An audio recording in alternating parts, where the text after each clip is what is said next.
14h-16h, Brigitte Lahaie, Sud Radio.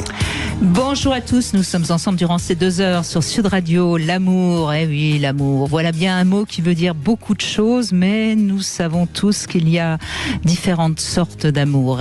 Et si nous avons aimé plusieurs fois déjà dans notre vie, nous avons bien remarqué que ce n'était pas forcément de la même manière. Alors certains considèrent qu'il y a 7 degrés dans l'amour. Alors je vais essayer quand même de simplifier. On va dire déjà qu'il y en a 3. Alors il y a Eros, cet amour charnel, érotique, souvent d'ailleurs chargé de passion. Il y a Philéa, l'amour amitié, cet amour qui unit le couple pour un engagement commun. Et puis il y a Agapé, cette sorte d'amour inconditionnel. Mais enfin, reconnaissons que Agapé c'est quand même assez rare. Et puis surtout, on va peut-être essayer de savoir quand est-ce qu'il y a encore de l'amour entre nous. À quoi on reconnaît qu'il y a de l'amour ou à quoi on reconnaît justement qu'il n'y en a plus. Et c'est ce qu'on va essayer d'analyser avec mon invité François Bourgognon, parce que quand il y a encore de l'amour entre deux êtres, eh bien je crois qu'il est tout à fait possible de dépasser la crise quelle qu'elle soit.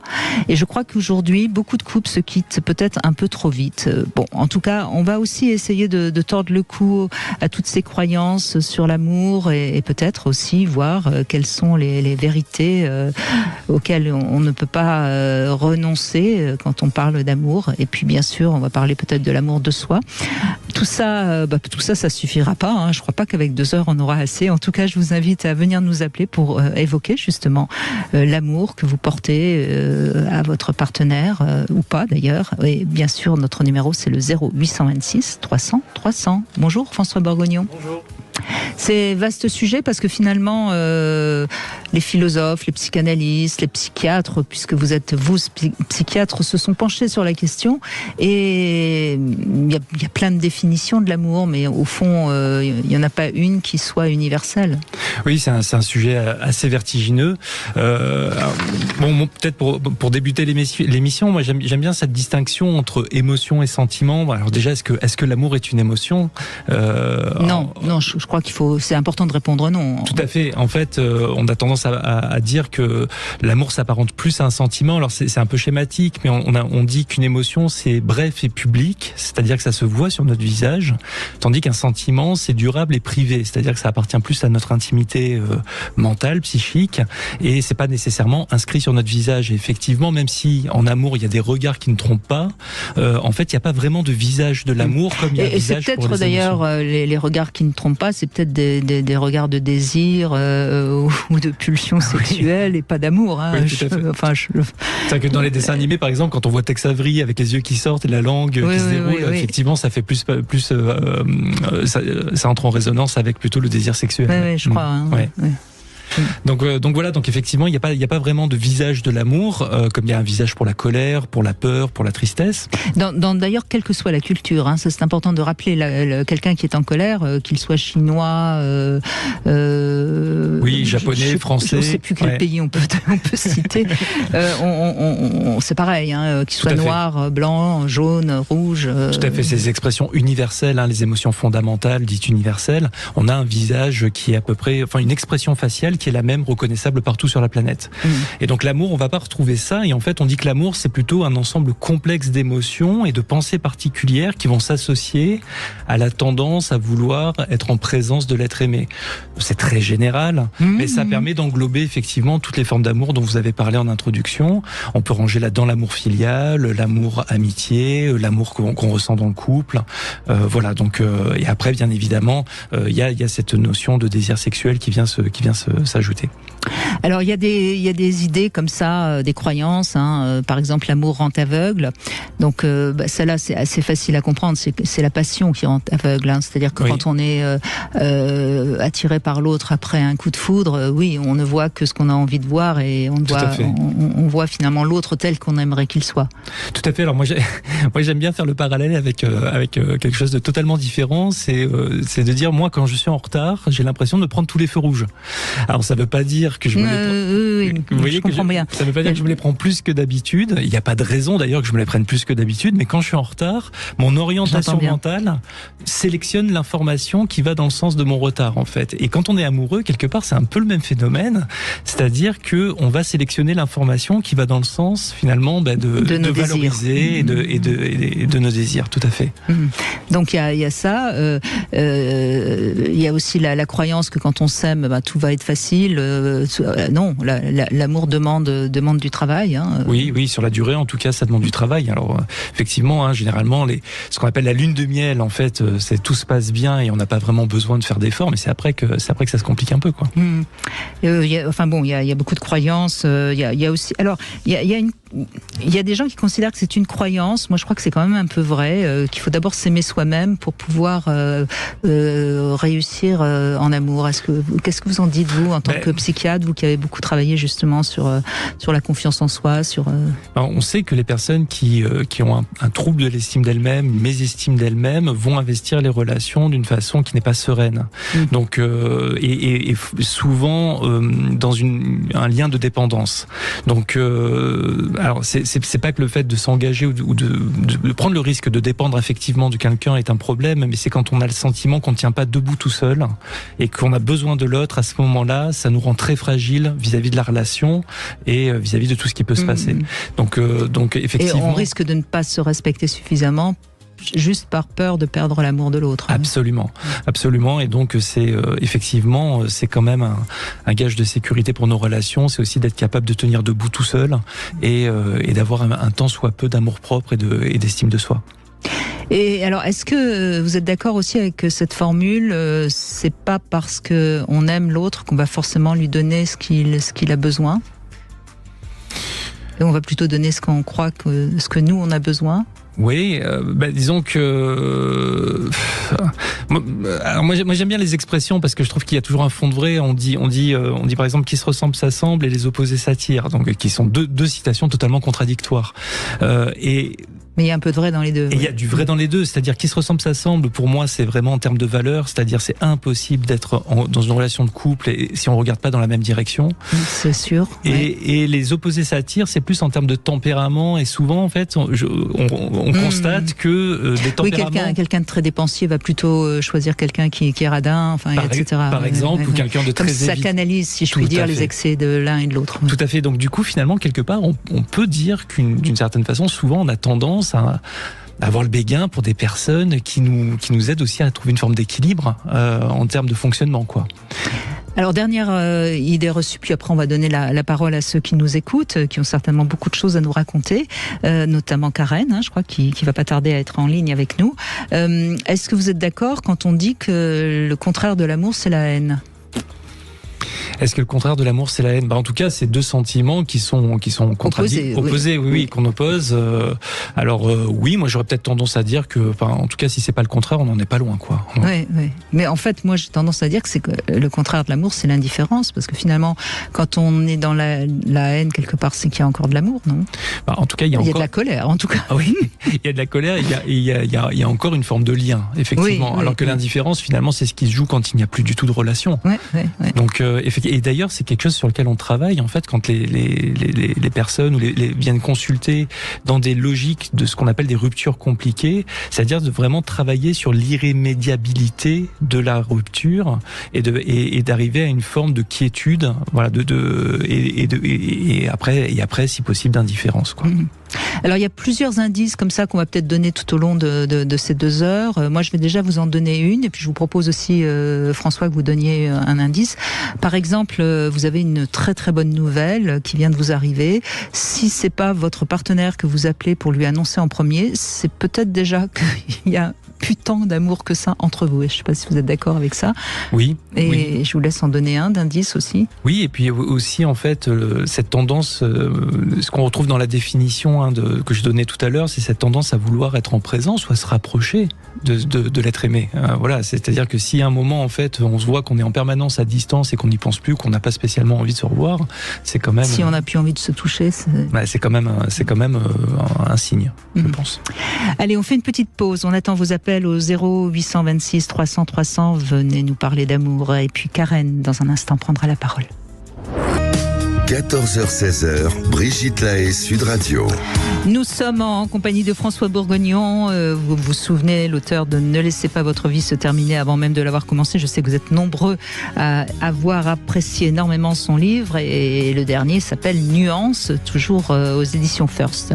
Alors, ce qu'on a peut-être pas dit quand même, François Bourgognon, c'est que on a besoin d'amour et que l'amour est presque notre oxygène. Enfin, je veux dire, Ah oui, je connais pas des gens qui n'ont pas envie d'amour. Oui, on est des êtres de relation et ça fait partie vraiment des besoins fondamentaux. On a besoin d'amour et c'est même quelque chose presque qui dépasse notre entendement en fait. C'est quand on parle d'ailleurs de spiritualité, même au sens très large, on parle de quête de sens, d'amour, de compassion, la vie, la mort, l'amour. Et oui, et c'est Karen qui commence avec nous. Bonjour Karen. Alors, bonjour Brigitte, bonjour François. Bonjour. Alors l'amour, c'est quoi pour vous l'amour, Karen? Ça n'a pas toujours été la même chose. Ouais. Ça c'est bien, ça c'est intéressant parce que ça montre bien aussi que l'amour, il va dépendre de d'où on en est avec soi-même. Hein. Oui, clairement. C'est ça. Hein, ouais. Et ce que vous disiez tout à l'heure était très juste sur le fait d'être en capacité de s'aimer soi-même. Oui. Et donc en fait, moi, mon ex-mari, je l'aimais passionnément, follement, de manière trop démesurée. Et c'était un tort. Je l'ai compris plus tard. C'était une soif d'amour, j'imagine. Hein. Il y avait tout à fait ça, et puis il y a le fait que je suis hypersensible et que je l'ai aimé démesurément, je l'ai mis sur un piédestal, etc. Et en fait, actuellement, je suis avec quelqu'un depuis 5 ans, et je me rends compte que je l'aime complètement différemment. Et je l'aime, je lui ai dit d'ailleurs, mais je l'aime moins, mais je l'aime mieux. Mmh. Et parce qu'aussi, moi, j'ai fait un travail sur moi, etc. Et ça rentre en ligne de compte, je pense. Quand vous dites que vous l'aimez mieux, ça veut dire que vous lui en demandez moins, peut-être, non ? Non, justement, je lui en demande plus. Ah oui, vous osez vous demander ce dont vous avez envie et besoin. Oui. D'accord, c'est bien. Et je n'accepterai pas certaines choses que j'ai pu accepter par le passé.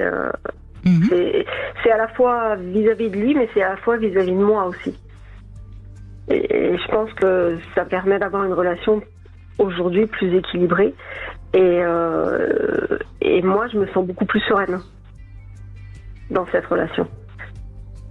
Et il y a un côté, il y a quelque chose dont vous parliez tout à l'heure, juste en reprenant, vous disiez que on a besoin d'amour. Oui, on en a besoin, mais je trouve qu'on a à la fois autant besoin d'en donner que d'en recevoir. Alors peut-être plus à certains moments de la vie ou certaines journées, il peut y avoir des événements qui viennent nous sensibiliser et nous faire avoir besoin de davantage d'amour. Mais il y a un aspect aussi que je trouve qui est important, c'est qu'il peut y avoir, alors je ne sais pas si je vais utiliser les bons termes, mais il peut y avoir de l'amour amical. Mais bien sûr. Je trouve que c'est extrêmement important. Oui, bien sûr. Là, je pense que même l'amour... quand vous dites on a besoin de donner de l'amour, je suis complètement d'accord avec vous, mais on n'a pas obligatoirement besoin de donner de l'amour à un partenaire. Il y a des gens qui sont seuls à certains moments de leur vie et qui donnent de l'amour. Il y a même des métiers où on donne de l'amour, je crois. Oui, et puis ce que vous disiez aussi, c'est que on parle souvent aussi des 3 flux, c'est-à-dire des autres vers soi, de soi envers soi et de soi vers les autres. Voilà, donc ça c'est quelque chose même qu'on peut parfois aborder dans certaines formes de méditation. Alors d'amour beaucoup, au sens beaucoup plus large, mais voilà, il y a ces trois flux, des autres vers soi, de soi vers soi et de soi vers les autres. Vous voyez, Karen, ce matin, j'ai été me promener dans la nature Et le soleil était en train de se lever et je sais pas, j'ai regardé le soleil et je me suis sentie remplie d'amour. Et quelque part, c'est quelque chose qui est de l'ordre un peu mystique peut-être, je sais pas, ou spirituel. Enfin, je sais pas, François, en tant que psychiatre, tout va bien. Je ne suis pas devenue folle, rassurez-moi. Non, mais c'est vrai qu'aussi, quand on ressent de l'amour et que c'est quelque chose on va dire, de relativement serein, il y a aussi une forme de joie qui nous habite à ce moment-là.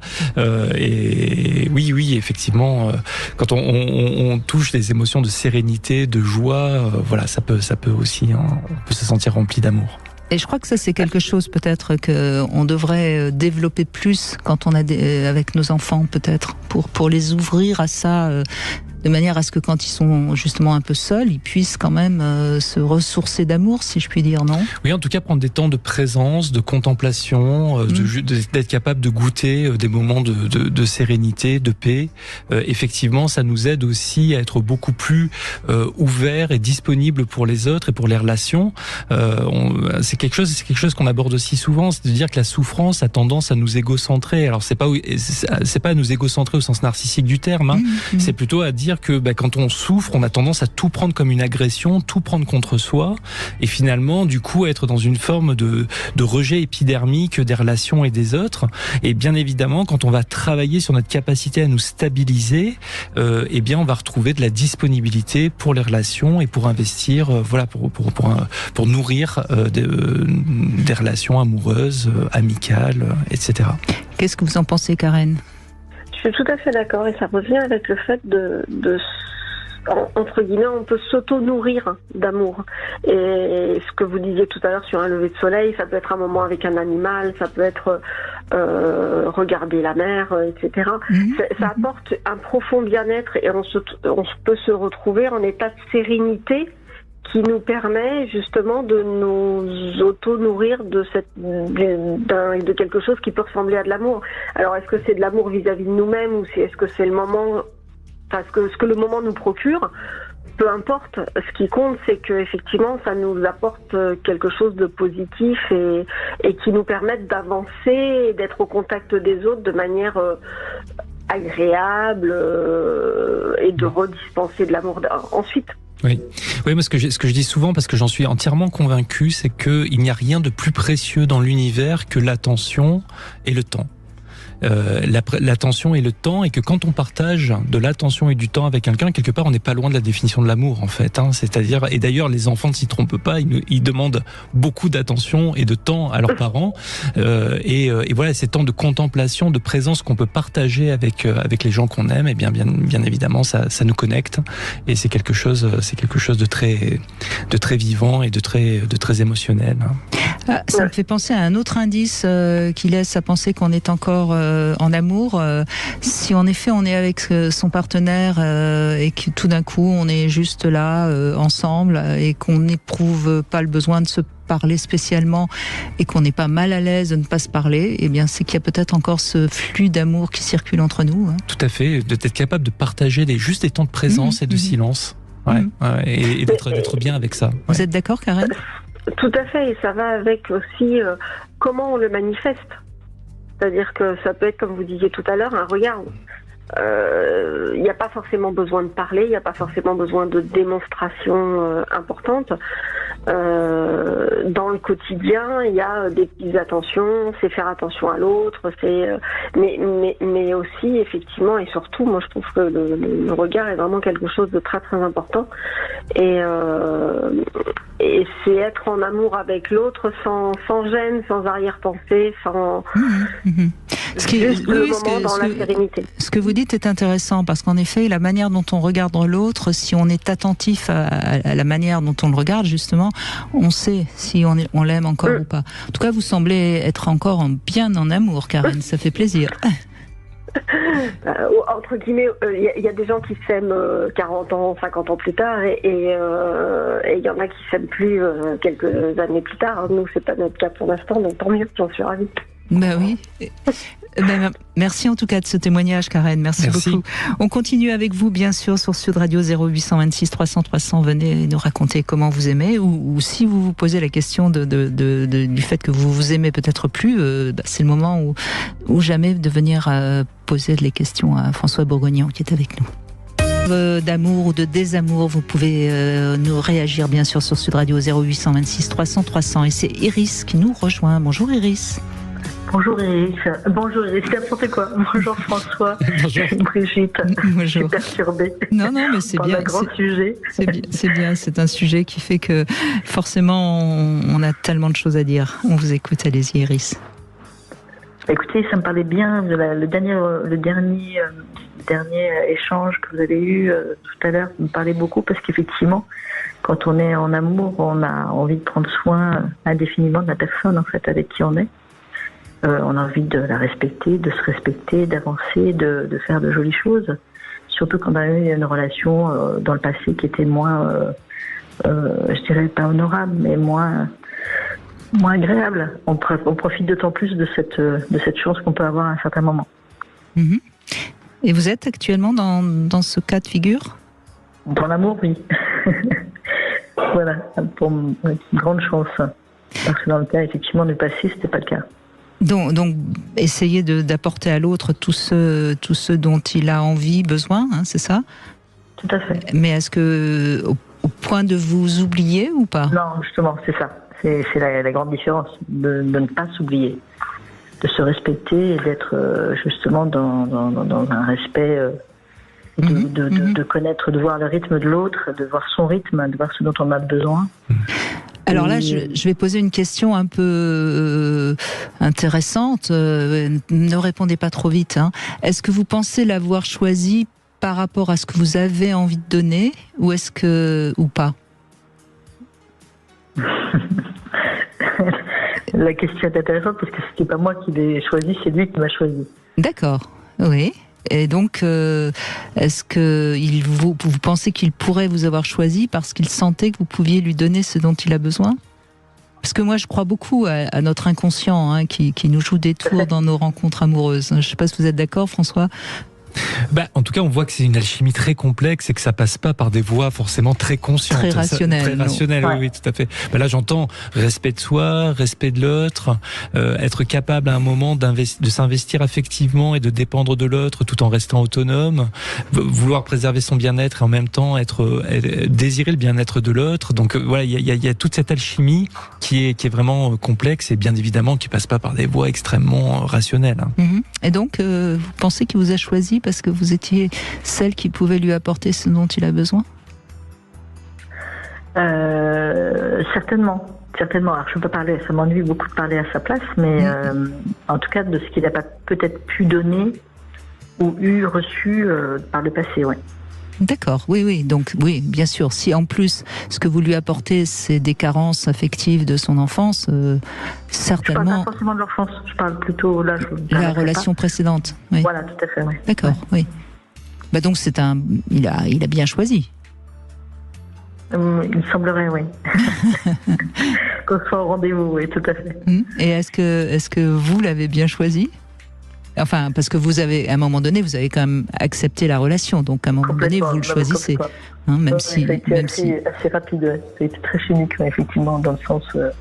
Qu'est-ce qui fait que ça marche à un moment ou à un autre ? Qu'est-ce qui fait qu'on se voit à un moment ou à un autre ? Parce qu'on se connaît depuis très longtemps, et c'est très étonnant, ça. Moi, c'est ce qui me surprend beaucoup, qu'est-ce qui peut se passer à un moment donné. On appelle ça le time to market en business, mais je sais pas si on peut dire un truc pareil. Dans l'amour, mais c'est un peu ça. Il y a un moment, il y a un vrai sujet, quoi. Il y a quelque chose qui est là, quoi. Pas avant, pas après, mais juste là. Oui, c'est vraiment une grande question. Qu'est-ce qui fait qu'à un moment ça va fonctionner avec quelqu'un ? Qu'est-ce qui fait que voilà l'alchimie opère ? C'est je pense une question qui est loin d'être épuisée et je crois que malheureusement je vais pas avoir de réponse très claire par rapport à ça. Oui, mais c'est vrai, c'est ce qu'on appelle souvent le coup de foudre ou l'alchimie. Mais en même temps, c'est pas parce que ça démarre comme ça que ça durera toute la vie non plus. Donc on voit bien aussi que la manière dont on va évoluer, chacun va évoluer, cette alchimie qui est très mystérieuse peut se détériorer ou au contraire se transformant en un amour particulièrement solide avec des fondations durables, etc. Donc tout ça, tout ça reste quand même.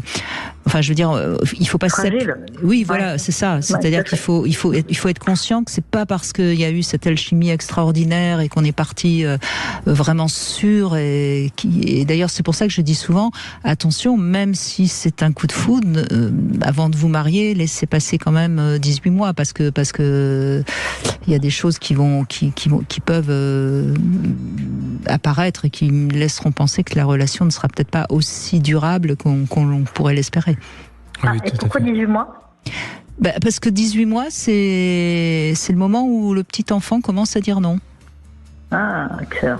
D'accord. Par rapport aux 9 mois. Ok, d'accord. J'avais pas compris. Oui. Okay, je ne sais pas si vous êtes d'accord avec ça, François. Alors moi, je connaissais pas la règle des 18 mois, mais je souscris totalement. Je pense qu'effectivement, l'engagement, enfin le fait de prendre la décision de s'engager, quelque chose qui mérite un tout petit peu de temps, et effectivement, comme on disait tout à l'heure, quand une relation débute, c'est quand même normal qu'il y ait une forme d'enthousiasme. Mais bien sûr. Voilà. Et d'ailleurs, si ça se passe pas bien d'emblée, bon, oui, c'est que ça part pas bien. Donc le fait que ça se passe bien au début, c'est pas le plus compliqué. En fait, c'est aussi dans la durée. Et une fois, on va dire qu'on a un petit peu, je sais pas, le premier mot qui me vient, c'est pas tout à fait juste, mais un peu épuisé, en tout cas, les premiers moments de passion. Après, c'est qu'est-ce qui nous rapproche, qu'est-ce qui nous relie.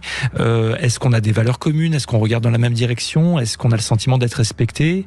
Voilà, donc tout ça, c'est quelque chose qui prend un peu de temps pour pouvoir le mettre à l'épreuve. Cela dit, on peut très bien se mettre à habiter ensemble au bout de 3 mois, mais il faut toujours faire attention que ça ne soit pas au détriment peut-être de quelque chose d'important pour soi. C'est-à-dire si on quitte sa région au bout de 3 mois pour aller vivre avec quelqu'un, faut être sûr que ce soit pas grave s'il faut revenir dans sa région. Enfin, vous voyez, je crois que c'est quand même des précautions. Surtout quand on n'a plus 18-20 ans. Quand on a 18-20 ans, on est très adaptable, c'est souple, c'est plus facile. Mais je pense, on est là aussi pour donner des conseils un peu plus raisonnables, même si l'amour n'est pas raisonnable. C'est ça. Bon, en tout cas, vous êtes aussi en amour. Tout va bien. Vous ne posez pas la question si c'est évident pour vous. Et en fait, on sait que c'est fragile. Parce que justement, on a un certain âge et qu'on a eu déjà une expérience passée qui a fait que ça n'a pas été forcément concluant, avec des choses très difficiles à vivre aussi à certains moments. Et on sait aussi qu'il y a eu beaucoup de temps qui est passé, qu'on n'a pas pu justement à ce moment-là pouvoir vivre ce qu'on avait envie de vivre. Et de se dire pourquoi est-ce que justement on prendrait tous ces temps-là. C'est ça qui est paradoxal. C'est quand on dit qu'on a un certain âge, donc du coup on a une certaine retenue, et je dirais qu'au contraire, en fait. Moi, bizarrement, c'est pas ce qui nous anime aujourd'hui, en fait. On se dit que justement, on n'a pas forcément eu une certaine forme de chance aussi avant.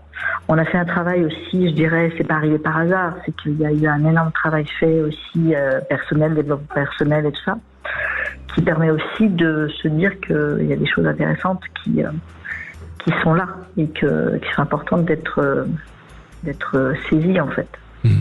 Ce qui est bien aussi dans votre retour, c'est que on voit que vous appuyez sur vos expériences antérieures pour en tirer un enseignement et puis essayer de cheminer vers quelque chose qui est beaucoup plus constructif et satisfaisant pour vous. Et ça, c'est une nuance que j'aborde dans mon dernier ouvrage. C'est la différence entre avoir une histoire et se faire avoir par son histoire.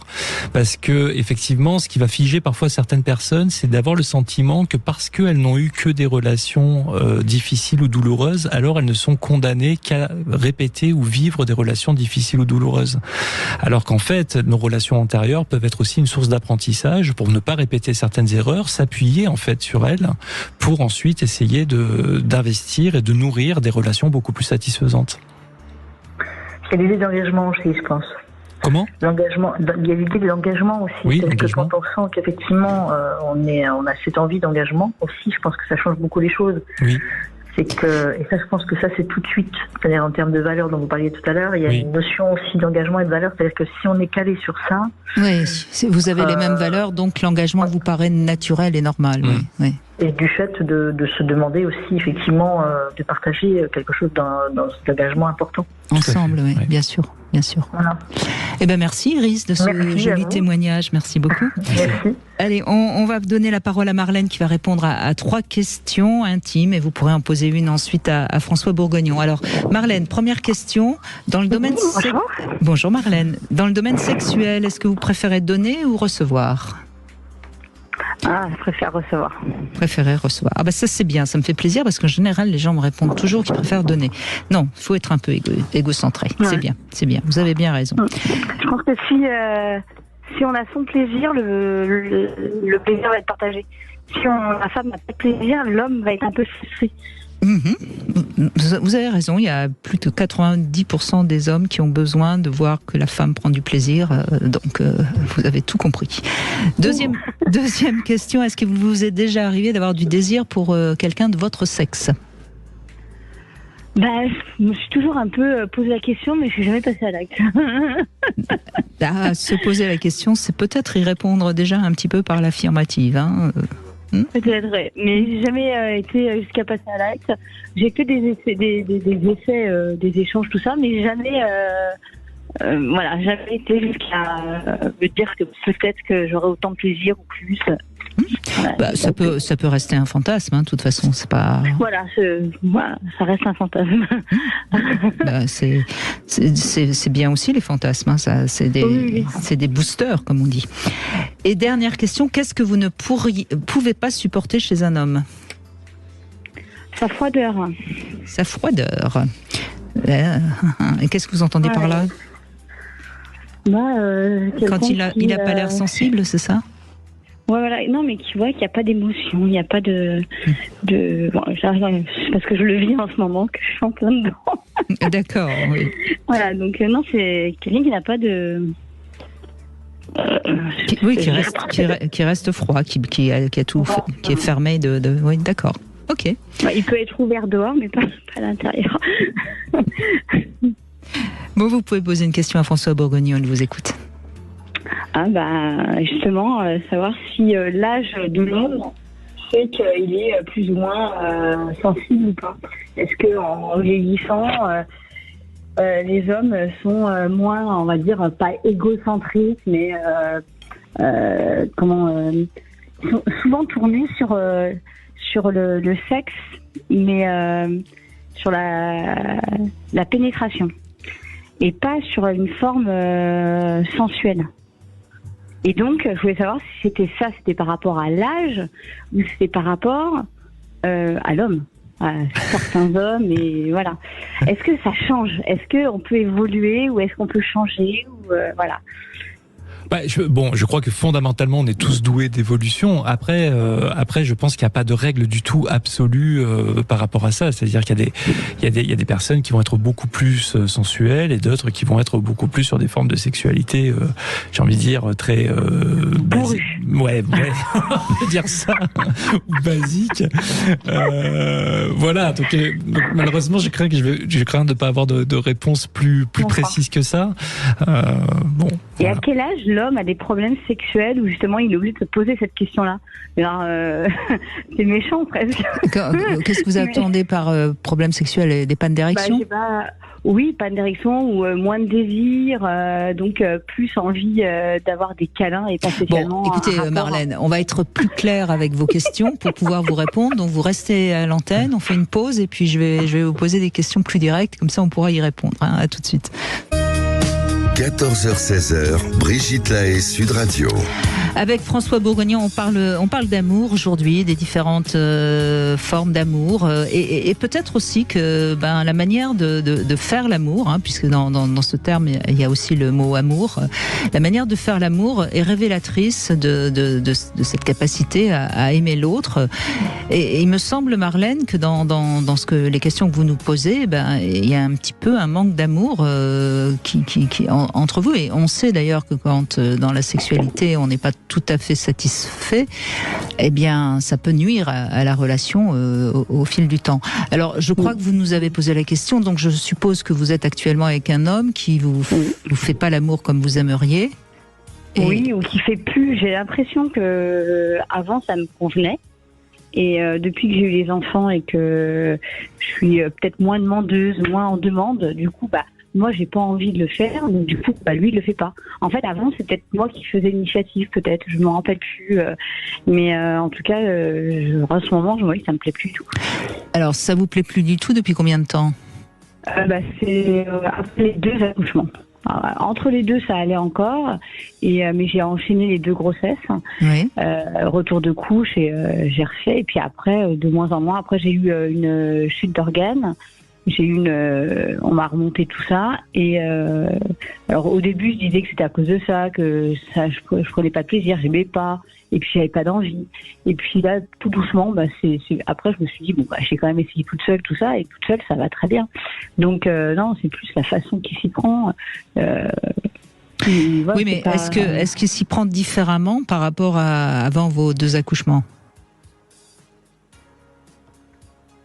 Je pense que je lui ai donné beaucoup de vent et du coup, il s'y prend vraiment sur la pointe des pieds et du coup, il n'ose rien faire, quoi.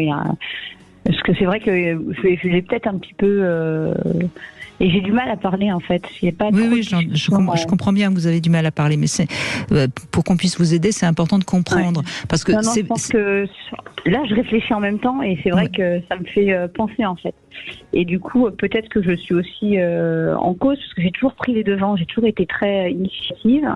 Et là, en fait, j'aurais... Marlène, dans la sexualité, peut-être plus qu'ailleurs encore, c'est notre vérité. Et notre vérité, elle n'est pas discutable. Après, il peut avoir une autre vérité, et c'est là où il est nécessaire qu'il y ait communication entre les 2 partenaires, mais votre vérité, elle n'est pas discutable. Donc si aujourd'hui vous n'êtes plus satisfaite sexuellement, c'est qu'il y a quelque chose qui ne va pas. On est bien d'accord là-dessus. Oui, après, il est possible, parce que c'est souvent le cas, qu'une femme, après avoir eu des enfants, a d'autres désirs sexuels et que vous n'ayez pas pu communiquer là-dessus et que lui soit resté avec l'idée d'avant, mais comme il sent bien que quelque part vous n'êtes plus comme avant, il est aussi perdu et actuellement vous êtes en train tout doucement de vous éloigner sexuellement. Donc là, là si c'est ça, peut-être que vous allez avoir besoin d'une tierce personne qui va vous permettre de communiquer. Mais de toute façon, votre ressenti, c'est votre vérité, elle n'est pas discutable. Hein, vous pouvez avoir une petite responsabilité dans le fait qu'actuellement ça ne va plus bien, mais si vous n'êtes pas satisfaite, c'est votre droit le plus strict et il n'y a rien à dire. Et j'arrive pas à mettre des mots et à expliquer ce que j'aimerais, tout simplement. Oui, mais peut-être parce que vous ne le sentez pas réceptif à vous écouter. Non. Hein, voyez, non, parce qu'il est plus dans le chef patriarche. Donc c'est compliqué de s'imposer. Oui, alors ça souvent quand même, je me permets de le dire, mais encore une fois, c'est peut-être pas vrai, mais c'est souvent des hommes qui ont tellement peur de perdre leur virilité parce qu'ils n'en sont pas si sûrs que ça, que donc ils se mettent dans une position un peu machiste. Moi, j'ai toujours pensé que les machos, c'est pas des hommes virils, c'est des hommes qui sont un peu inquiets sur leur virilité, et donc c'est plus une fragilité que peut-être un désir de vous dominer, vous voyez.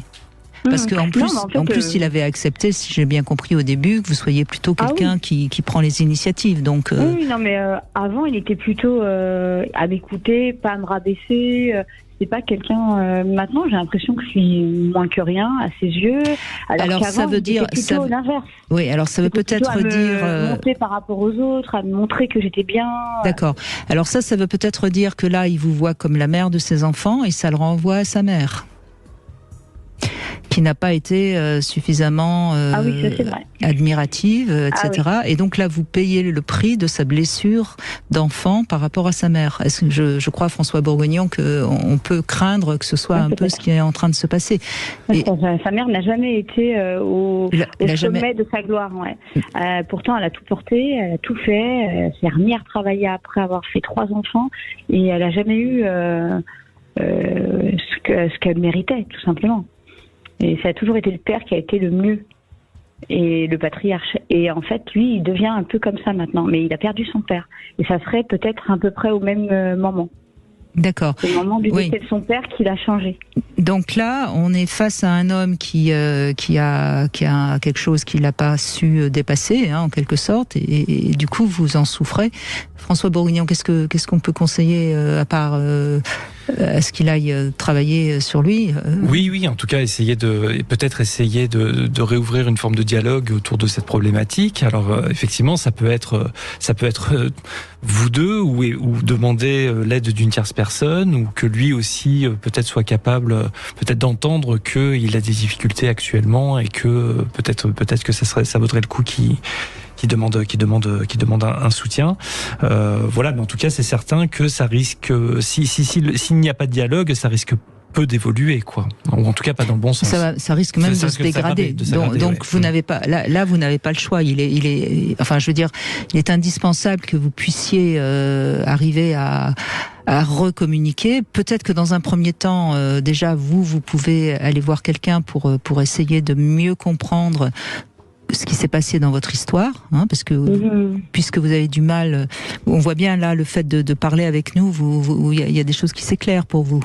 Oui, tout à fait. Non, mais en fait, peut-être voir un sexologue, gynécologue ou un truc comme ça, mais pour lui montrer que je suis prête à ouvrir le dialogue sur le plan sexuel. Oui. Parce que lui, c'est ça qui va lui le faire avancer, on va dire. Parce que lui, c'est garder sa femme qui fait l'amour, et pas garder une femme qui sert à rien. Parce que voilà, en gros, c'est ça. Il est pas du tout il est contre le divorce, tout ça. C'est pas quelqu'un qui va aller voir ailleurs. Il est très timide, introverti pour tout ce qui est relation. Mais je sais que il essayera pas de me garder. Alors, c'est bête, mais bon, c'est comme ça. Il n'a pas l'intelligence, on va dire, de faire semblant. Mais du coup, c'est un couple qui va à la déchéance. C'est dommage, parce qu'on va se parler mal, on va se répondre mal, on est devant des enfants. Tout est nul. Parce qu'il y aura pas de... Vous vous sentez capable de prendre un rendez-vous pour vous deux et de lui dire que vous avez envie que votre couple dure et reste, et que vous avez pris ce rendez-vous par amour pour lui? Oui, ça je suis capable, oui. Bon, je crois que c'est ce qu'il faut faire. Et puis vous l'emmenez, parce que si vous lui posez la question, est-ce que tu veux bien qu'on aille consulter, je pense pas qu'il vous dira oui, tandis que si vous lui imposez par amour, c'est bien important de dire que c'est par amour que vous lui imposez ça. C'est comme, encore une fois, il faut que ce soit moi le problème, en fait, pour lui. Parce que lui, il a aucun problème. Il peut peut-être entendre que c'est la relation qui a un problème. Oui, ça peut-être. Et que ça, c'est quelque chose que vous partagez tous les deux. Oui, j'espère. Oui, parce qu'un couple, c'est 1 + 1 = 3. Donc, mais il fait des efforts, je le vois, il fait des efforts, mais dès qu'il fait un effort, il faudrait une médaille. Et je le vois que c'est des efforts qu'il fait. Et c'est gros comme une maison, en fait. Mais en gros, voilà, c'est... Bon, il a pas compris tous les sens. En tout cas, vous l'aimez encore, ça s'entend. Oui. Et visiblement, il vous aime, donc c'est possible de sauver votre couple, mais il faut aller réparer le pneu qui est un peu crevé. C'est ça. Sinon, vous n'allez pas aller loin. Ça m'aide. Tant mieux, on est là pour ça. Merci en tout cas, Marlène. Merci beaucoup. Et puis je suis contente de vous retrouver. Non, mais c'est bien, vous retrouvez votre joie dans la voix et ça fait plaisir. Merci beaucoup. Au revoir. Et oui, l'amour, voilà, on était en plein. Vous voyez comme quoi la sexualité, c'est un indice du degré d'amour, et c'est essentiel. Oui, c'est essentiel. Dans les relations de couple, c'est bien évidemment essentiel. Et puis après les infos, on va continuer évidemment à vous écouter et à parler d'amour. Vous pouvez nous appeler au 0826 300 300. La petite devinette du jour, François Bourguignon, que ce soit au singulier ou au pluriel, ça intéresse de nombreuses femmes. De quoi s'agit-il? Vous avez le temps des infos pour me trouver la réponse. Sud Radio. Sud Radio. Parlons vrai. Parlons vrai. Sud Radio. Parlons vrai. Leclerc, bonjour. 14h-16h, Brigitte Lahaie, Sud Radio. Et évidemment, quand on parle d'amour, ça ne peut être qu'excellent, n'est-ce pas, François Bourguignon? Nous continuons avec vous, bien sûr. N'hésitez pas à nous appeler sur Sud Radio 0826 300 300. Delphine est avec nous. Bonjour Delphine. Oui, bonjour Brigitte, bonjour François. Bonjour. Merci beaucoup. Alors justement, François va donner la réponse à la devinette et puis après on vous écoute, Delphine. Que ce soit au singulier ou au pluriel, cela intéresse de nombreuses femmes. De quoi s'agit-il? Je sais pas. Des bourses ou de la bourse. Ah, d'accord. Oui. N'est-ce pas, Delphine? Oui, mais c'est bien de mettre un peu d'humour parce que c'est pas très drôle ce que j'ai à raconter. Eh bien, c'est pas parce grave. Que moi, on vous écoute. Allez-y. Non, mais je veux dire, c'est pas. C'est-à-dire que je suis dans le désamour et justement, donc j'ai arrêté une relation qui est. Alors, on a un petit souci. Je crois qu'on a perdu. Lucille me fait signe. Oui, on a perdu Delphine. On va essayer de la retrouver. Oui, je pense que c'est important aussi d'écouter Delphine qui est dans le désamour, parce que c'est quoi qu'on en dise, même si c'est elle qui prend la décision de quitter. Je ne sais pas. On va essayer de la retrouver. C'est de toute façon toujours très douloureux une séparation quand on a, parce que quand elle parle de désamour, c'est qu'il y en a eu de l'amour. Tout à fait. D'une certaine manière, ça s'apparente à un processus de deuil, en fait. Donc on dit que alors, le deuil, c'est la perte d'un être cher. Voilà, mais la perte d'une relation aussi induit un phénomène de détachement qui peut être extraordinairement douloureux, en fait. Exactement. Delphine est à nouveau avec nous. Allez-y, on vous écoute. Oui, donc en fait, ce qui est incroyable, c'est qu'il m'a fallu beaucoup de temps pour dire stop à cette relation. C'est comme si je tenais une corde à bout de bras, puis qu'à un moment donné, elle a lâché. Mais en fait, je pense toujours à mon ex et j'ai l'impression que je l'aime encore. Et du coup, lui, il comprend pas pourquoi on n'est plus ensemble. Donc c'est compliqué parce que on a l'impression qu'on a été deux personnes qui se sont aimées, qui s'aiment encore, mais le quotidien est tellement infernal qu'en fait, on a été obligé de se séparer pour se préserver. Alors Delphine, vous dites beaucoup de choses importantes. D'abord, vous êtes deux personnes qui se sont aimées et qui peut-être s'aiment encore, mais qui sont peut-être incompatibles et qui se font tellement de mal qu'il est en effet préférable de se séparer. Mais si vous vous aimez encore, il est normal qu'il ait fallu du temps pour se séparer. Mais peut-être que ce qu'il faut d'abord analyser, c'est, et là on va parler de vous parce que c'est vous qui êtes à l'antenne, qu'est-ce qui vous fait croire que vous l'aimez encore? Parce que j'arrête pas de penser à lui, j'arrive pas... Alors pensez à lui, d'accord, on va partir sur là-dessus. Et quand vous pensez à lui, c'est quoi? Vous pensez au bon moment que vous avez vécu ensemble à une certaine époque, vous vous le désirez, vous vous sentez seul, enfin vous voyez, qu'est-ce qu'il y a derrière ce penser à lui? Oui, je pense qu'il me manque physiquement, ses bons côtés me manquent, mais après c'est sûr que comme j'ai personne dans ma vie, et puis que mon enfant vient de quitter la maison pour ses études, donc du coup je me retrouve à 55 ans sans mec, sans enfant à la maison, ça fait un peu beaucoup. J'ai réussi à garder la maison, heureusement j'ai réussi à lui racheter sa part, donc j'ai pas eu besoin de déménager et je peux enfin garder ma maison dans laquelle je suis très très bien parce que j'habite au milieu des bois. Mais heureusement que j'ai cette nature pour me ressourcer et avancer, ainsi que mes chiens. Mais sinon, oui, je oui, sens un mais grand vide. en même temps, cette maison, c'est là où vous avez vécu pendant quelques années, donc vous avez aussi cette sensation qu'il manque quelque chose. Oui, mais bon, de toute façon, lui, c'était une menace. C'est-à-dire, tu me quitteras pas parce que tu vas pas pouvoir garder la maison toute seule, tu vas pas pouvoir l'entretenir, tu vas pas pouvoir. Donc c'est vrai que quelque part, le fait d'avoir réussi financièrement à racheter sa part et à continuer dans cette maison, c'est vrai que pour moi, c'est une fierté et c'est un challenge. Oui, mais je dis pas. Attendez, je suis pas en train de dire que il aurait pas fallu garder cette maison. C'est pas ce que je veux dire. Mais je veux dire que c'est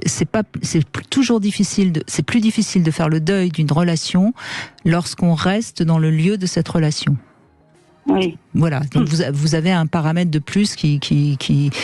Mais moi, je crois que pour l'instant, je pense que vous êtes dans une phase où vous êtes encore un peu en colère. Et c'est déjà une paix intérieure qu'il va falloir trouver pour avancer dans ce travail de deuil qui est nécessaire. Parce que si vous êtes encore en colère contre lui, et on l'entend bien, c'est quelque part où il y a encore du lien, vous voyez. Oui, il y a du lien, c'est sûr. Mais bon, moi, j'ai essayé de faire un travail avec une psy. On a essayé de voir une médiatrice ensemble parce que bon, lui, il voulait pas. Lui, c'est pareil, c'était pas lui le problème. Et puis, quand on avait des conflits, c'était pas grave. Il fallait mettre ça sous le tapis. Puis continuer. Parlez de vous, parlez pas de lui. Oui, non, mais ce que je veux dire, c'est que j'entends les gens qui disent il faut aller voir, il faut aller consulter, tout ça. Donc tout ça, nous on avait essayé de le faire, mais même avec tout ça, je veux dire, il y a un moment donné, il fallait que c'est un courage incroyable, un courage de partir en fait, le courage de partir, de dire stop à une relation qui n'est pas équilibrée et qui est, moi, ça me rendait folle aussi. J'ai l'impression j'étais pas bien avec lui et maintenant je suis pas bien sans lui. Donc c'est ça qui est étrange. Et c'est pour ça que je voulais témoigner. Oui, parce que vous avez encore, et vous l'avez dit, je pense à lui, vous avez encore vos pensées qui vous renvoient au moment, à la nostalgie de cette relation et qui ne vont, et vous n'avez pas vos pensées qui vont vers le futur, vers la libération, si je puis dire, de cette relation. François Bourguignon, en tant que psychiatre, vous allez lui expliquer ça peut-être mieux que moi. En tout cas, est-ce que vous êtes convaincu que cette séparation, c'est la bonne décision, en fait? Est-ce que c'est vraiment un choix tout à fait appuyé de votre part? Je me félicite par moments parce que il y a des moments où je hurle, je suis pas bien tellement je tiens encore à lui. Mais justement pour aller mieux, je me félicite en me disant c'est bon, tu as eu le courage de partir, tu as eu le courage de dire stop, tu as eu le courage d'arrêter. Donc en fait moi je veux me féliciter de ça. Donc je veux pas, en fait c'est très douloureux de me dire peut-être que tu aurais dû encore continuer mais en fait non, parce que j'étais pas bien. C'était vraiment une relation on faisait plus rien ensemble. Il avait envie de rien faire avec moi. Et puis on n'avait plus de relation sexuelle. Donc tant qu'on avait une relation sexuelle épanouie, ça c'est très important. Le couple il allait bien. On arrivait à se recharger en énergie, à se reconnecter. Et dès qu'on a arrêté d'avoir une relation sexuelle épanouie, ça a été l'enfer parce qu'on n'arrivait plus du tout à se retrouver en fait. Et qu'est-ce qui a fait que votre sexualité s'est arrêtée? Il a fait un burn-out professionnel, une grosse dépression, médicaments. Après moi j'ai essayé vraiment de le soutenir, mais c'est compliqué aussi. Il a besoin d'une femme maman, il a besoin d'une femme infirmière, il a besoin d'une femme thérapeute, il a besoin d'une femme. Delphine, vous êtes en colère contre lui parce que vous n'arrivez pas à réaliser que votre relation, à un moment donné, de toute façon, n'était plus viable. Donc cette colère, il va falloir que vous arriviez à la calmer. Mais je vous conseille une chose, vous allez mettre noir sur blanc tout ce qui n'allait pas à partir du moment où vous êtes parti. Vous allez vous mettre plus de sexualité, il me parlait mal, etc., etc. Et vous allez relire tout ça jusqu'à ce que ça soit vraiment votre pensée principale. Parce que sinon, vous allez toujours retourner vers une sexualité qui certainement a été merveilleuse, puisqu'elle a permis, si j'entends bien, cette sexualité de cacher tout ce qui était dysfonctionnel entre vous. Oui. Et puis en fait, c'est un homme, et à un moment donné, quand je lui ai dit stop, que je lui ai dit non, tant que je lui disais oui à tout ce qu'il voulait, il n'y avait pas de souci. Mais dès que j'ai commencé à lui dire non sur certaines choses, ça a compliqué notre relation, c'est-à-dire qu'il supportait pas.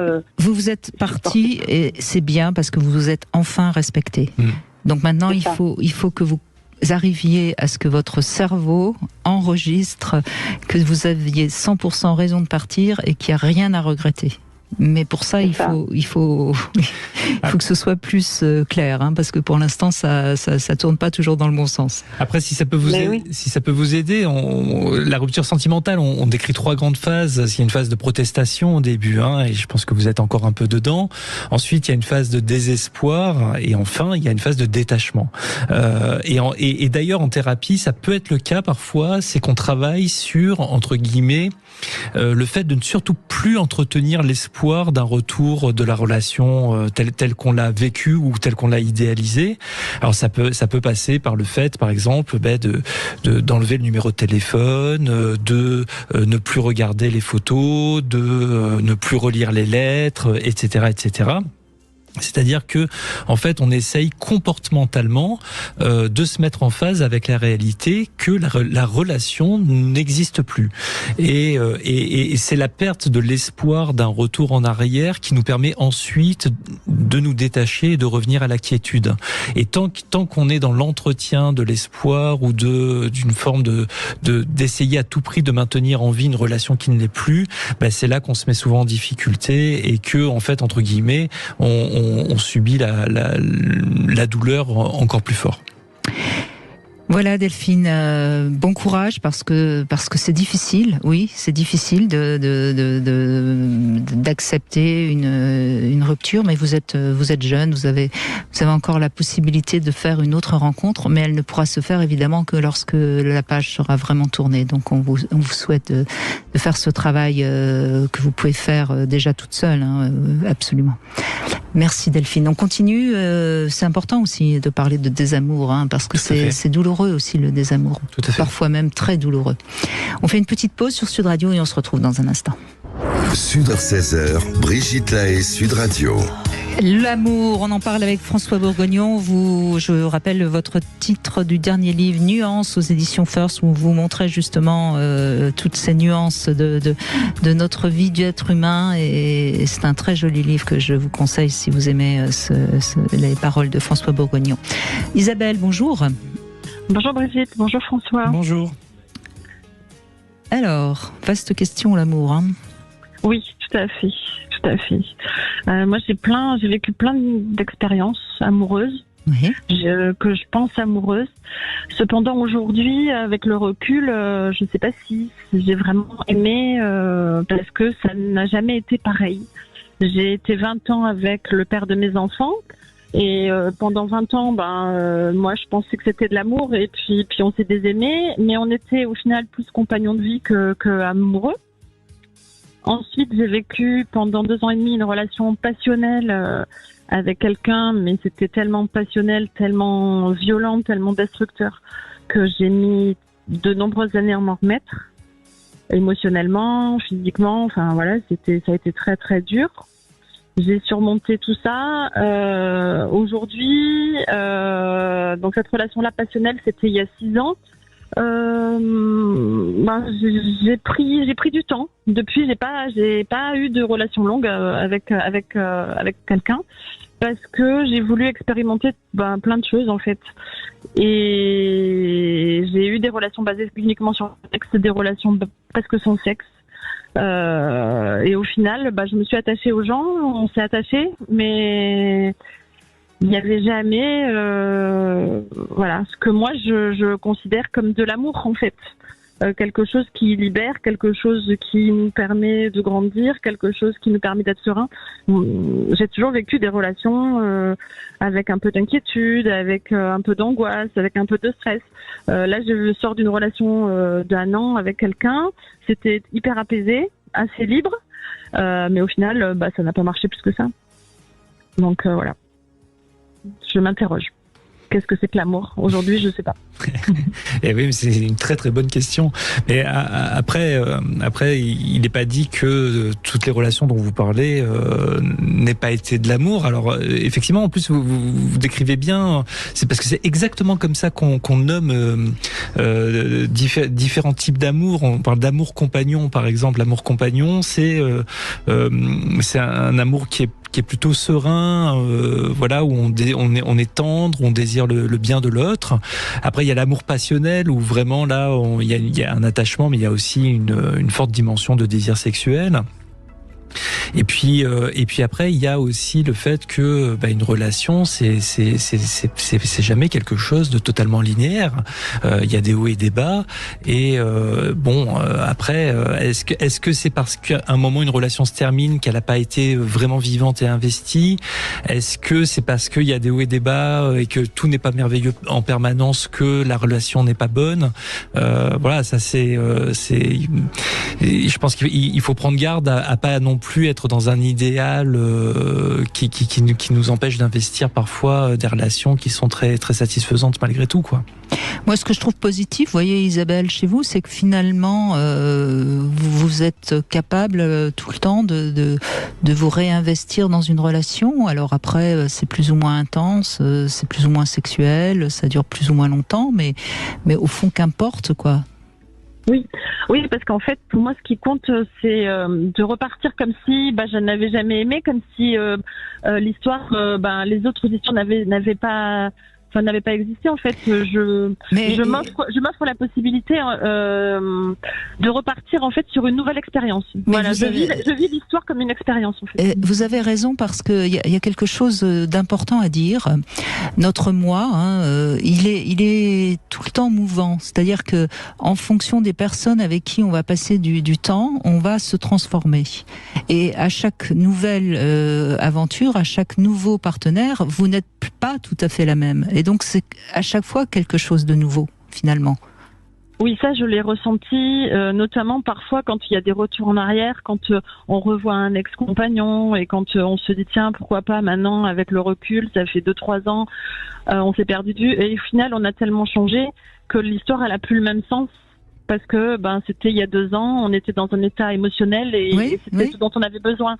Et 2 ans après, même si la personne nous attire, au final on n'y trouve plus les substances qu'on avait dans l'histoire en fait. Donc effectivement, oui, on va passer à autre chose. Et donc vous êtes certainement quelqu'un de particulièrement adaptable et mouvante, qui se transforme au fil de sa vie, au fil de ses rencontres. Et c'est ce qui peut-être vous donne un peu l'impression de vous perdre, mais c'est en même temps une richesse intérieure. Continuez à naviguer, visiblement vous tenez bon. Alors bien sûr, il y a eu cette passion dévorante qui vous a fait beaucoup souffrir, mais peut-être parce que là vous vous êtes un peu trompé sur cette relation, c'est-à-dire que vous y avez donné tellement de choses que forcément vous vous êtes brûlé et qu'il a fallu un peu reconstruire. Oui, c'est tout à fait ça. Mais je n'ai pas le sentiment de me perdre. Non, je crois pas. Voilà, du tout. J'ai pas du tout ce sentiment-là. J'ai plutôt le sentiment de vivre en fait et de me laisser porter par la magie de la rencontre. Voilà. Aujourd'hui, j'ai 53 ans. Ouais, j'ai 53 ans et je me dis que j'ai de la chance en fait. J'ai de la chance de pouvoir réinventer une histoire à chaque fois et saisir les opportunités qui se présentent. Voilà. Je crois. Et puis, moi, j'ai envie de vous dire aussi que, vu votre fonctionnement, à 70-80, vous serez encore comme ça. Hein. Je pense aussi, oui. Avec le recul, c'est ce que je me dis. Et peu importe, en fait, c'est pas grave. Parce que vraiment, je considère que j'ai la liberté de pouvoir choisir et de pouvoir être qui aujourd'hui, j'ai envie d'être. Et ça, par contre, j'ai lu une phrase il y a pas longtemps, je suis amoureuse de ma liberté. Et si je tombe amoureuse de toi, je devrais me sentir libre comme je le suis aujourd'hui. Et en fait, c'est exactement ça. Aujourd'hui, pour moi, l'amour véritable, ce sera vraiment cette personne-là avec laquelle je pourrais être la personne que je suis aujourd'hui. Oui, parce que ce sera la cerise sur le gâteau, mais le gâteau restera libre. Oui. Merci de ce joli témoignage, Isabelle. Merci à vous. Au revoir. On fait une petite pause, on se retrouve pour le Love Conseil, comment avoir plus confiance en soi. C'est peut-être un Love Conseil qui n'est pas anodin par rapport au thème d'aujourd'hui. Brigitte Lahaie, Sud Radio, le Love Conseil. Alors, comment avoir plus confiance en soi? François Bourguignon, c'est votre quotidien, ça, hein, j'imagine. On vient souvent vous consulter parce que... Alors, c'est vrai que c'est souvent durant l'enfance que se construit la confiance en soi, et ceux qui manquent de confiance en eux doivent déjà comprendre que c'est parce qu'ils n'ont pas été suffisamment sécures durant l'enfance. Alors, la confiance en soi, ça se base sur l'estime et l'amour de soi, et c'est vrai que c'est parce qu'on a été aimé et sécurisé qu'on a une meilleure confiance en soi. Vous êtes d'accord avec ça, j'imagine? Oui. Bon. Et c'est vrai que des messages toxiques de nos parents, ça fait souvent de gros dégâts. On peut penser à tous ces artistes, ces hommes d'affaires qui ont réussi malgré un départ bien difficile, parce que finalement, ça a été leur moteur, une sorte de revanche à prendre. Vous êtes d'accord avec ça aussi? Aussi. Donc tout ça, c'est important déjà à comprendre. Alors pour améliorer sa confiance en soi, il faut déjà commencer à avoir envie d'être bienveillant avec soi-même, sauf que justement parce qu'on n'a pas confiance en soi, on n'a pas envie d'être bienveillant avec soi-même. Donc c'est important de se fixer des tout petits résultats, des toutes petites marches à monter, parce que dès qu'on se fixe des buts trop élevés, on va forcément échouer. Oui. Donc, apprenez à respecter vos petits engagements, à vous responsabiliser, sinon vous allez rester victime de ce qui vous arrive, et donc forcément vous ne pourrez pas commencer à avoir confiance en vous. Alors, moi je conseille toujours de prendre des engagements, de définir son éthique, ses choix de vie, ce qui déjà va vous permettre de voir un petit peu plus clair sur le chemin que vous allez pouvoir emprunter, qui va vous permettre d'avoir un peu plus confiance. Et alors, je vous propose un petit exercice très concret. Si vous avez envie d'avoir plus confiance en vous, choisissez 3 modèles auxquels vous pourriez vous identifier, c'est-à-dire 3 personnes que vous trouvez bien, qui sont des personnes à qui vous aimeriez ressembler par rapport à leur qualité et leur parcours.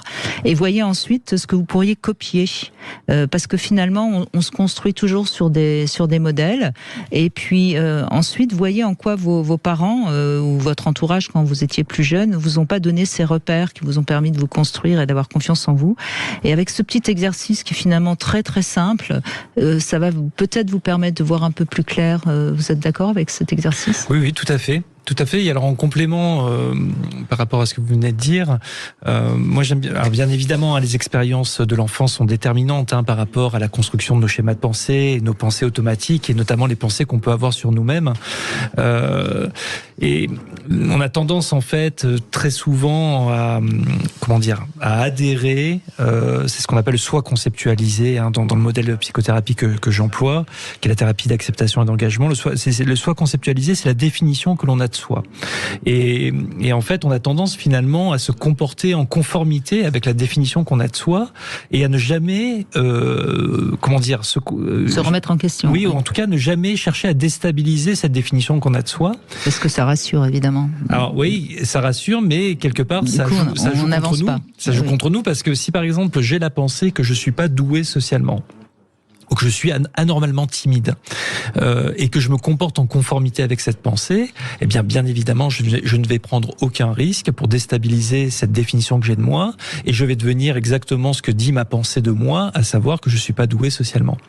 Et c'est là où les valeurs sont vraiment un axe aussi très très intéressant pour tordre le cou à des pensées qui minent un peu l'estime qu'on a de soi, parce que si une de mes valeurs fondamentales, c'est la chaleur, l'ouverture et le fait de nouer des relations sociales, c'est quelque chose dont je sais que c'est fondamental pour moi.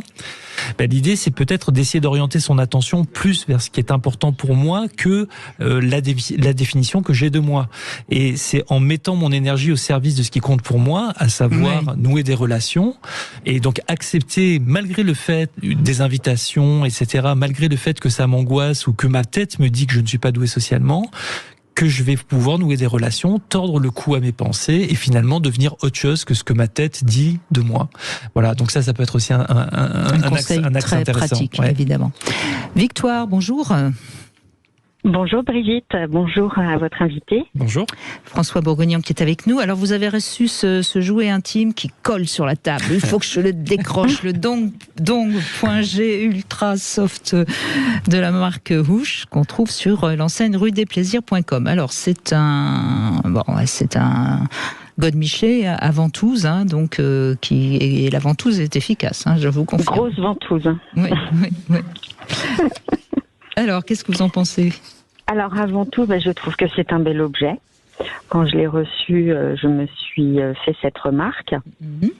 Je trouve que, alors, je crois qu'il y a 2 couleurs. Moi, j'ai reçu celui qui est appelé, nommé rose, même si c'est pas un rose. Je craignais un rose girly. C'est plutôt un mauve. Et puis il est un peu irisé. La texture est vraiment très douce. C'est vrai. Voilà. Et puis je l'ai essayé seul et à 2. Et il remplit vraiment très très bien sa mission. Bon, il est très simple, hein, mais c'est vrai qu'il est extrêmement efficace, notamment sur le point G. Oui, il est un peu courbé, hein, en fait. Voilà. D'accord. Et puis, là, c'est vrai que la ventouse est très efficace. Hein, et quand il tient, il tient. Hein. On peut s'accrocher dessus, si je puis dire. Tout à fait, exactement. Bon, alors, il n'y a pas... c'est assez rare maintenant, parce que pratiquement tous les jouets sont vibrants. Donc, lui n'est absolument pas vibrant. Hein, c'est vraiment le principe de la ventouse qui permet de se poser dessus. Et alors, quand vous dites vous l'avez essayé à 2, c'est-à-dire en double pénétration ? Oui, et puis j'ai laissé mon partenaire l'utiliser comme il le souhaitait. D'accord. Et c'était vraiment très intéressant. Oui, c'est l'avantage aussi des jouets, c'est que ça permet de faire à 2 des choses qu'on ne pourrait pas faire sans le jouet. Et donc on se retrouve presque à 3. Voilà. Voilà, exactement, c'était très bien. Très bien. Bon, et quelle note vous lui donnez alors ? Je lui donne 7 sur 10. 7 sur 10, d'accord. Et je dirais que c'est vraiment un basique à avoir, un basique très efficace à avoir chez soi. Eh bien, ce basique, ça s'appelle le Dong.G Ultra Soft de la marque Ouche et vous pouvez le retrouver sur l'enseigne ruedesplaisirs.com. Merci beaucoup, Victoire. Merci à vous, à bientôt, Merci. Au revoir. On continue avec une autre Delphine qui nous rejoint. Bonjour Delphine. Bonjour Brigitte. Et François, il est là. Bonjour. Aussi. François Bourgogne. Bonjour Delphine. Excusez-moi. Je vous en prie, c'est pas grave. On vous écoute, allez-y Delphine. Alors voilà, en fait c'était intéressant, j'étais à l'écoute juste avant l'intervention de Victoire et j'ai beaucoup apprécié ce que vous avez dit Brigitte sur les petites victoires et mon témoignage va dans ce sens-là en fait, ça tombe bien parce qu'il se trouve que moi en fait dans mon histoire, alors le thème de l'émission m'inspirait et je voulais et parce que en fait dans mon histoire des traumas connus dans la petite enfance ont bousculé mon existence actuelle parce que tout est remonté. En fait, j'ai fait une grosse fatigue professionnelle. Voilà, post-Covid, etc. Donc, gros burn-out, pouf, arrêt de travail. Et en fait, les traumas que j'avais connus petite et qui avaient été mal soignés, ou qui étaient en attente de fin de traitement, peut-être, on va dire, ont réémergé, en fait, d'un seul coup. Et ça est venu complètement paralyser ma relation amoureuse avec mon mari. Et ça a été une épreuve, mais de ça, j'en ressors justement avec l'aspect. Aujourd'hui, dans mon escarcelle, j'essaie de me lancer. Alors d'abord, j'ai fait un travail autour, effectivement, comme vous disiez tout à l'heure, des valeurs qui sont les miennes. Et en fait, ça a été intéressant parce que ça nous a amenés ensemble à s'interroger sur celles qu'on avait chacun, celles qu'on avait en commun, et comment on avait envie de continuer à les mettre en pratique ensemble. Et c'était un peu pour ça que la thématique du jour m'accrochait, parce que en fait, on peut croire que l'amour c'est un peu une pensée magique, quelque chose comme ça qui va tomber du ciel, parce que quand on est petit, on nous lit des histoires et on croit en Blanche-Neige et en La Belle au Bois dormant. Et en fait, tout ça, c'est le résultat d'un travail. Oui, mais ce qui est très beau dans ce que vous dites, Delphine, c'est qu'on voit que là, la relation que vous avez tous les deux, c'est une relation avec un engagement très fort. Et qui quelque part apporte une sécurité affective qui n'a pas de prix, quoi. Et c'est grâce à ce socle très fort que vous acceptez tout ce qui va pas, parce qu'au fond il y a la maison tient fort parce qu'il y a un soubassement qui est fort, quoi. Ouais, disons que il y a eu, j'ai la folie de penser, malgré toutes les choses très raisonnables que je viens de dire, que quelque part on tombe amoureux d'une personne Et inconditionnellement, j'avais un papa génial qui disait il faut prendre les gens comme ils sont, pas comme on voudrait qu'ils soient. J'ai mis très longtemps à comprendre ce que ça voulait dire, ça. Très très longtemps, en tout cas dans la pratique.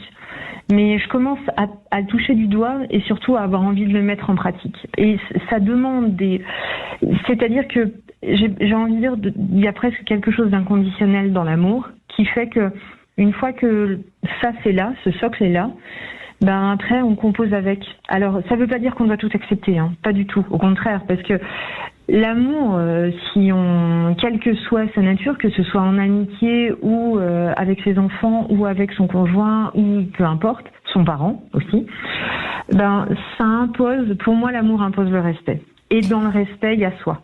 Mais vous savez, Delphine, c'est facile d'aimer l'autre pour ses qualités. Aimer, c'est accepter l'autre aussi par ses défauts. Sauf qu'il ne faut pas qu'il y ait des défauts qui soient des cartons rouges pour nous, en fait. C'est ça. Et c'est pour ça qu'encore une fois, bien sûr qu'il y a quelque chose de l'ordre de l'alchimie, du mystère dans l'amour, mais il y a quand même des choses assez concrètes, quoi qu'on en dise. Oui, je suis vraiment d'accord avec ça. C'est ce que vous disiez aussi tout à l'heure, c'est-à-dire que vous avez eu besoin de remettre de la lumière sur vos valeurs communes.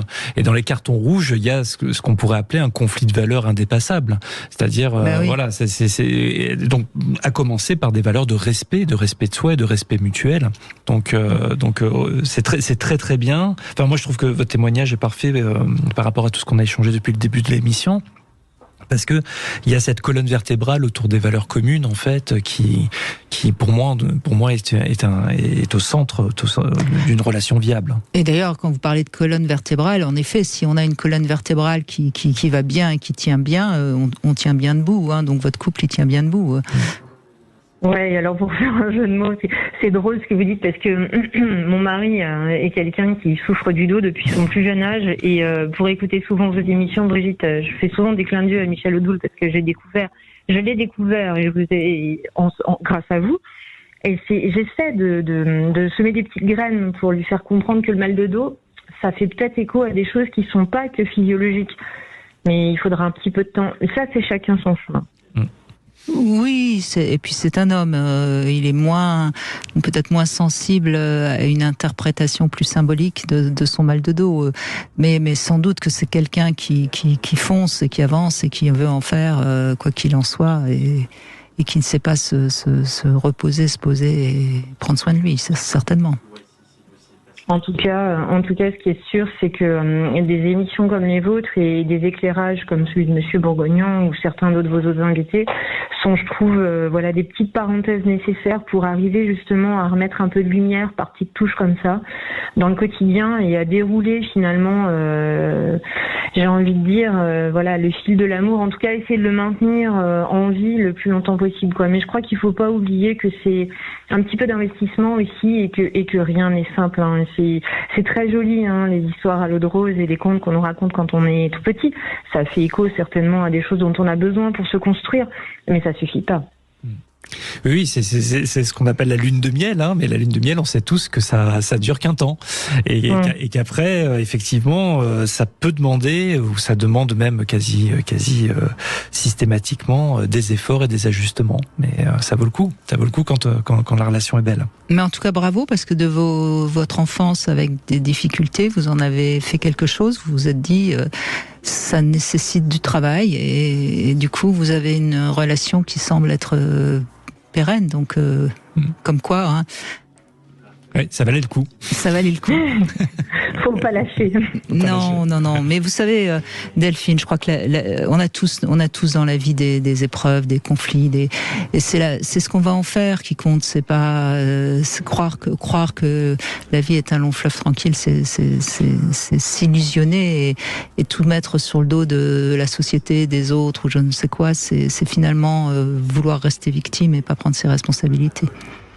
Je crois que c'est ce que je retiens de l'échange qu'on vient d'avoir, c'est ce que je vais retenir. Je crois que le plus important, quelle que soit la relation qu'on est prêt à animer, c'est de maintenir vive sa responsabilité, parce que c'est ça aussi qui fait qu'on s'investit.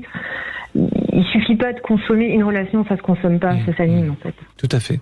Je suis tout à fait C'est d'accord. très joli ce que vous venez de dire. Moi, je vais le garder. Merci Delphine. Merci. Je vous en prie.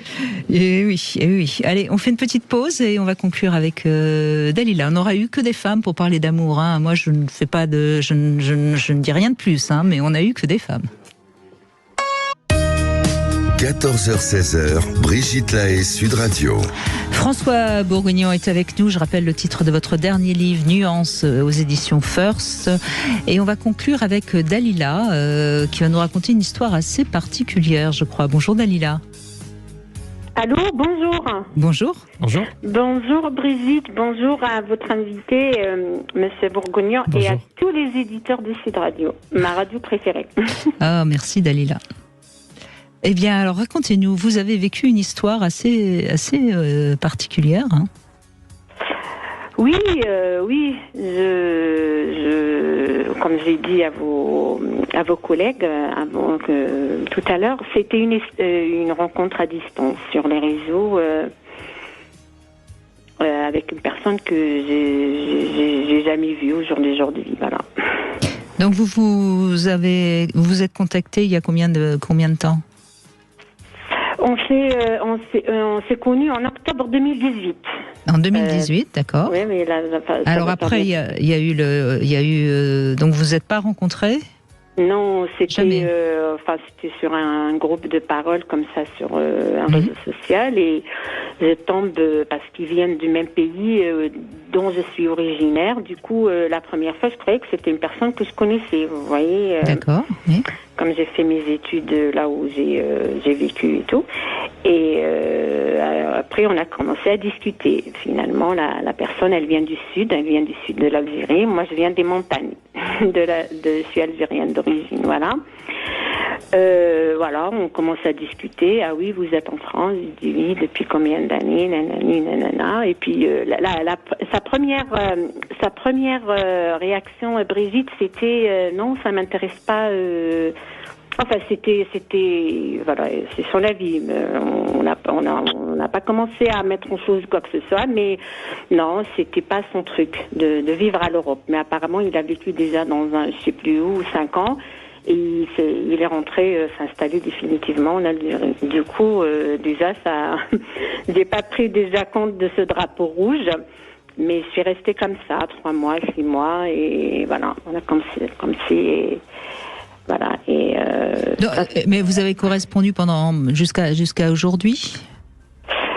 Non, là, ça fait 2 ou 3 mois que j'ai tout coupé. Voilà, j'ai tout coupé parce que c'était quelque chose de, voilà, c'est l'attente. Voilà, l'attente, la dépendance affective. J'ai compris beaucoup de choses. C'est une personne qui est venue me montrer beaucoup de choses sur moi-même. Voilà. Donc vous échangiez beaucoup, mais sans jamais vous être rencontrés. C'est ça. Et puis en plus, quand par exemple, je commence à vouloir mettre sur place quelque chose, lui, comme la première fois, c'était moi, vivre en Europe, ça m'intéresse pas. Toi, si tu veux rentrer vivre ici, tu manqueras de rien. Mais voilà, au lieu que je coupe les premiers 3 mois ou les premiers 6 mois, je continue à discuter avec lui, et puis après, jusqu'à ce que je me suis... en fait, ça m'est arrivé comme la grenouille. Oui, qu'on met dans l'eau froide et qu'on réchauffe tout doucement, et du coup, on ne se rend pas compte. Donc voilà. Vous avez à un moment donné, je suppose, puisque vous avez témoigné aujourd'hui sur une émission où on parle d'amour, à un moment donné, vous êtes peut-être un petit peu tombé en amour pour cet homme, alors?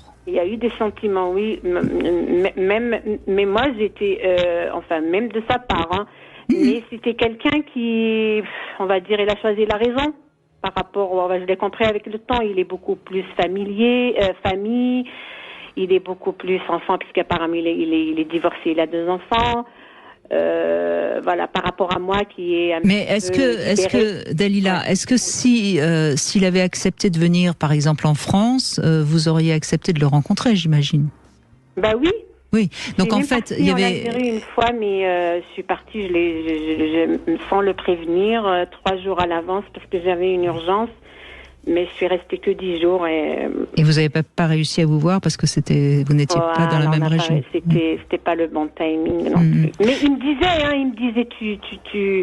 il a senti que j'étais vraiment, suis tombée. En fait, il a senti que je me suis attachée à lui. Du coup, il m'a dit plusieurs fois, il me l'a dit 2 ou 3 fois de tout couper. Mais là, j'ai pris mon courage en main et j'ai tout coupé. Oui, mais finalement, François Bourgognon, on a l'impression que il y a eu donc des sentiments de part et d'autre, mais il n'y avait pas la même valeur. C'est-à-dire qu'il y en a un qui voulait rester en Algérie et Dalila n'avait pas envie d'aller vivre en Algérie. Donc quelque part, il y a une incompatibilité pour qu'il y ait de l'engagement. Oui. Alors, je ne sais pas si je parlerai de valeur, mais en tout cas, effectivement, il y a un écart incompressible sur le plan géographique. Lui ne veut pas quitter l'Algérie, Dalila veut rester en France, donc et à mon avis, elle a bien raison. donc dans l'équation, il y a quelque chose d'insoluble en fait. Et si on n'arrive pas à tomber d'accord, comment faire pour être ensemble si géographiquement on n'est pas ensemble? Alors, ce qui est peut-être intéressant, Dalila, à comprendre, c'est pourquoi vous engagez une histoire et pourquoi vous tombez amoureuse de quelque chose qui ne peut pas se concrétiser. Parce que ça parle de vous. Oui, déjà, quand il m'a dit que il vient du sud de l'Algérie, moi, tout de suite, je ne sais pas pourquoi j'ai pensé à mon père, à mon défunt père.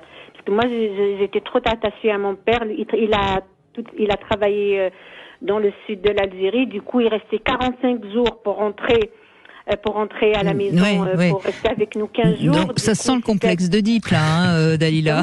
Comment ? Je dis, ça sent le complexe d'Oedipe à plein nez, ça. Hein. C'est-à-dire ?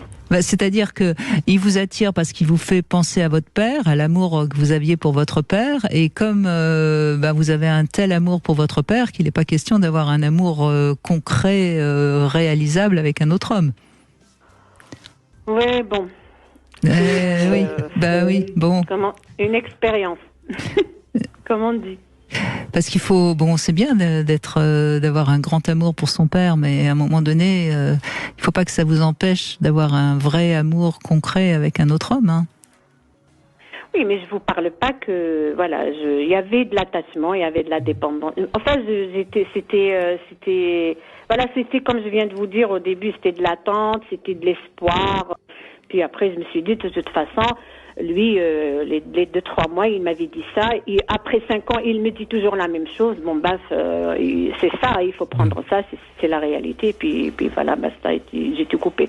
Mais lui, par contre, non. Il n'a pas coupé, c'est-à-dire de temps en temps il m'appelle, des fois il met un mois, il m'appelle, des fois une semaine, il m'appelle. Ça vous fait plaisir quand il vous appelle ?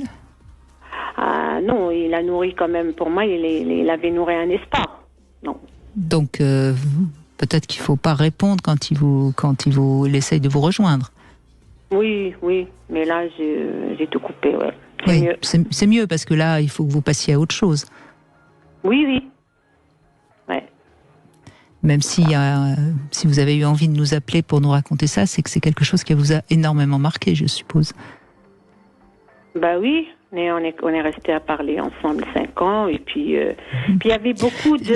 Vous savez, il y a peut-être eu un petit peu comme une sorte de thérapie dans cet échange que vous avez eu avec cet homme. Il vous a permis de mieux comprendre certaines choses chez vous. Oui, vice versa, parce que lui, il me parle toujours de ses croyances, là où il est, du fonctionnement, et moi je lui parle c'était ça, j'ai vécu ça, mais maintenant je suis ici depuis presque 20 ans, j'ai fait autre chose, j'ai connu autre chose,